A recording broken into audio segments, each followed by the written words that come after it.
And I tried hard to be proud of my service, but all I could feel was shame. And racism could no longer mask the reality of the occupation. These were people, these were human beings. I've since been plagued by guilt anytime I see an elderly man, like the one who couldn't walk, who we rolled onto a stretcher and told the Iraqi police to take him away. I feel guilt anytime I see a mother with her children, like the one who cried hysterically and screamed that we are worse than Saddam as we forced her from her home.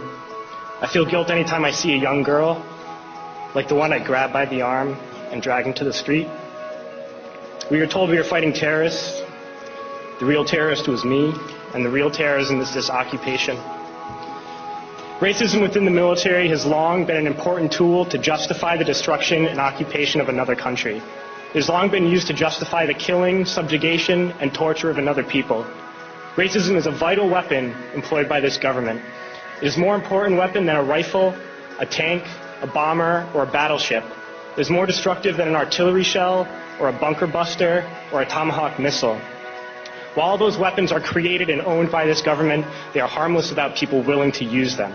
Those who send us to war do not have to pull a trigger or lob a mortar round.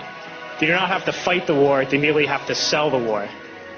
They need a public who is willing to send their soldiers into harm's way.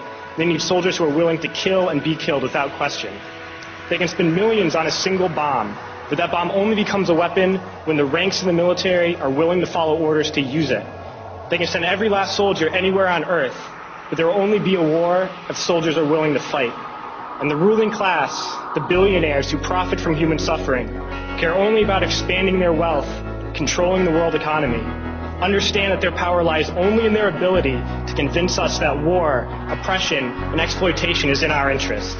They understand that their wealth is dependent on their ability to convince the working class to die to control the market of another country. And convincing us to kill and die is based on their ability to make us think that we are somehow superior. Soldiers, sailors, Marines, airmen have nothing to gain from this occupation.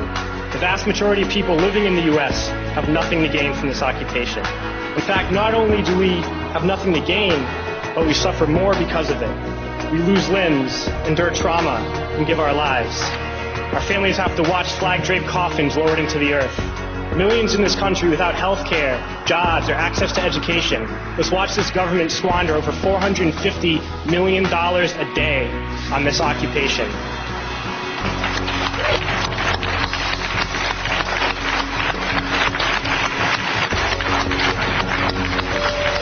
Poor and working people in this country are sent to kill poor and working people in another country to make the rich richer.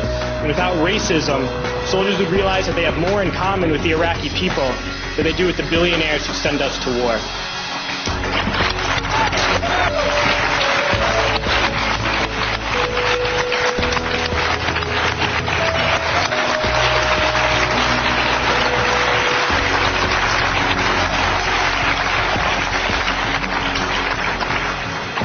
I threw families onto the street in Iraq, only to come home and find families thrown onto the street in this country, in this tragic and unnecessary foreclosure crisis. We need to wake up and realize that our real enemies are not in some distant land. They're not people whose names we don't know and cultures we don't understand. The enemy is people we know very well and people we can identify. The enemy is a system that wages war when it's profitable. The enemy is the CEOs who lay us off from our jobs when it's profitable. It's the insurance companies who deny us health care when it's profitable. It's the banks who take away our homes when it's profitable.